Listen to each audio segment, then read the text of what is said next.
Kemudian yang masih bertanya apakah manfaat sholat, jungkir balik dan sebagainya itu? Kalau untuk kesehatan, kenapa nggak senam atau nge-gym aja? Inilah kesalahan dalam beriman. Kalau kita beriman berdasarkan suatu bukti ilmiah, maka lama-kelamaan iman akan lemah. Karena nantinya ada solusi yang lebih mutakhir. Misalnya orang-orang zaman dulu menghindari seks bebas karena bisa mengakibatkan kehamilan di luar nikah dan keluarganya bisa malu. Tapi sekarang sudah ada alat kontrasepsi yang parahnya bisa dijual bebas. Jika larangan itu sudah ditemukan solusinya, apakah larangan itu sudah tidak berlaku? Begitu juga video kita yang masalah leher babi kemarin. Banyak yang salah tangkap maksud video ini. Dan banyak yang bertanya, apakah kalau babi bisa disembelih tanpa menimbulkan rasa sakit, babinya itu bisa halal? Video itu bukan bertujuan ke sana ya, tapi untuk mencari pengetahuan apa saja yang didapat dari pembahasan masalah. Kalau mau babi jadi halal secara agama ya, tinggal dirubah aja ayatnya. Tapi kan Islam nggak bisa begitu. Oke, next. Sama halnya seorang janin dalam rahim ibu. Seorang janin. Dia tidak tahu apa fungsi tangan, apa fungsi kaki, mata, telinga, usus buntu, pankreas, dan sebagainya itu. Dalam rahim dia tidak butuh semua itu. Yang dibutuhin hanya tali pusar agar bisa makan. Tapi kenapa Allah menciptakan tubuh lengkap dalam rahim? Kalau janin bisa ngomong paling dalam hatinya protes. Ini ngapain sih Allah bikin beginian? Nyempit-nyempitin aja, iya nggak? Tapi Allah Maha tahu kita akan membutuhkannya ketika kita sudah lahir ke alam selanjutnya, yaitu alam dunia. Untung kemarin pas di rahim nggak minta dihilangin aja ya. Karena kalau dihilangin kita akan kesulitan ketika sudah di alam selanjutnya ini. Dari sini masuk akal lah kenapa Allah memerintahkan sholat, puasa, dan sebagainya yang mungkin dari kita tidak paham apa fungsi sebenarnya. Kalau untuk kesehatan kan bisa diet, senam, atau minum obat. Ternyata nanti akan berguna di alam kehidupan selanjutnya, yaitu alam akhirat. Apalagi ini jelas sudah diperintahkan oleh Allah. Dan aku tidak menciptakan jin dan manusia, melainkan supaya mereka mengabdi kepadaku. Quran Surat Az-Zariyat ayat 56. Maka apakah kamu mengira bahwa sesungguhnya kami menciptakan kamu secara main-main saja, dan bahwa kamu tidak akan dikembalikan kepada kami? Quran Surat Al-Mu'minun ayat 115. Jadi Allah tidak pernah main-main dalam menciptakan dan memerintahkan makhluknya. Hanya kitanya aja yang tidak tahu apa maksud sebenarnya. Karena hanya Allah yang maha benar. Kita kembali ke topik bayi yang menangis ketika dilahirkan.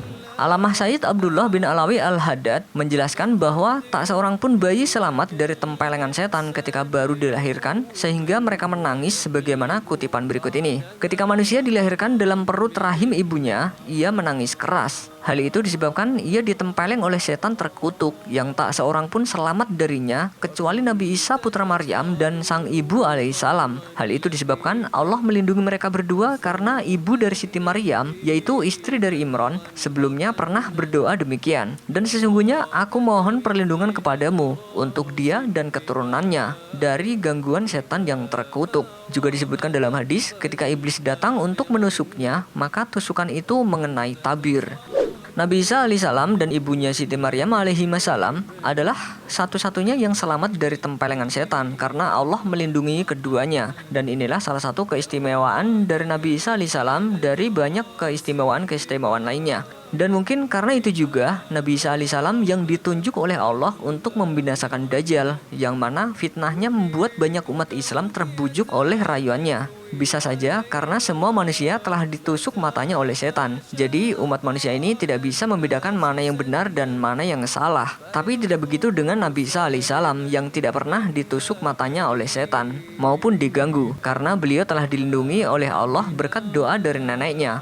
Dalam artian, beliau alaihissalam tidak bisa dihipnotis oleh halusnya rayuan Dajjal. Kalau dihipnotis, nggak kena gitu.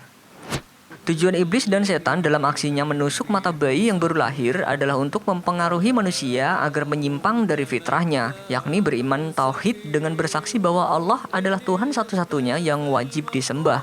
Sementara itu, latar belakang orang tua juga menjadi faktor lupa atau ingatnya manusia terhadap janji kepada Allah Subhanahu wa taala. Dikatakan dalam sebuah hadis, Rasulullah SAW telah bersabda, seorang bayi tidak dilahirkan ke dunia ini melainkan ia berada dalam kesucian atau fitrah. Kemudian kedua orang tuanya lah yang akan membuatnya menjadi Yahudi, Nasrani ataupun Majusi. Hadis riwayat Muslim.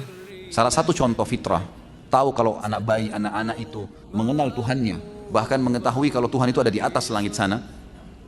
Maka coba lihat kalau anak-anak masih belum terkontaminasi dengan pemikiran yang tidak benar. Coba tanyakan di awal-awal umurnya 3 tahun. Dan subhanallah, saya lakukan ini pada anak-anak saya. Coba tanya di mana Allah. Pasti secara fitrah dia tunjuk ke langit. Saya awalnya ragu, benar gak nih? Saya tunggu sekitar 2-3 tahun. Pas 3 tahun anak saya pertama perempuan, langsung saya tanya, nak, di mana Tuhan? Awal saya bilang gitu, di mana Tuhan? Kemudian dia masih melongo, kayak belum jawab. Saya jelaskan, saya tatap matanya, saya bilang, nak, di mana Allah?